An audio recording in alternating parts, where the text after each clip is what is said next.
2 ম্যাচে 4 গোল, টানা 2 জয় আর দীর্ঘ 28 বছর পর বিশ্বকাপে ফিরেই রাউন্ড অফ 32 নিশ্চিত।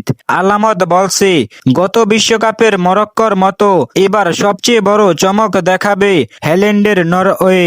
বিশ্বকাপ শুরুর আগে অনেকেই নরওয়েকে ডার্ক হর্স বলেছিল, কিন্তু এখন আর সেটা শুধু অনুমান নয়, বাস্তবতার প্রমাণ পাওয়া যাচ্ছে মাঠে। প্রথম ম্যাচে 4 গোল করে জয়, দ্বিতীয় ম্যাচে শক্তিশালী সেনেগালকে 3-2 গোলে হারিয়ে আরেকটি জয়। 2 ম্যাচেই 7 গোল করে তারা বুঝিয়ে দিয়েছে এই দল শুধু নক আউটে যাওয়ার জন্য আসেনি। হ্যাল্যান্ডও থামছেন না, 2 ম্যাচে 2টি করে গোল করে তার গোল সংখ্যা এখন 4। এই ধারাবাহিকতা ধরে রাখতে পারলে গোল্ডেন বুটের অন্যতম দাবিদার হবেন। তবে নরওয়ের আসল শক্তি শুধু হ্যাল্যান্ড নন, ওডেগার্ডের নেতৃত্ব, মিডফিল্ডের নিয়ন্ত্রণ, দুর্দান্ত গোলকিপিং সেভ, রায়ারসনদের মতো অভিজ্ঞ ফুলব্যাক, তার সাথে দ্রুত আক্রমণে ওঠা আর পুরো দলের অসাধারণ বোঝাপড়া তাদেরকে অন্য উচ্চতায় নিয়ে গেছে।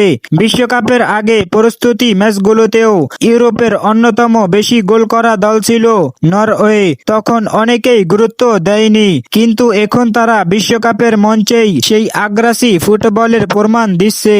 মনে আছে 2022 বিশ্বকাপে মরক্কোর কথা, কেউ তাদের নিয়ে ভাবেনি, অথচ তারাই সেমিফাইনাল খেলেছিল।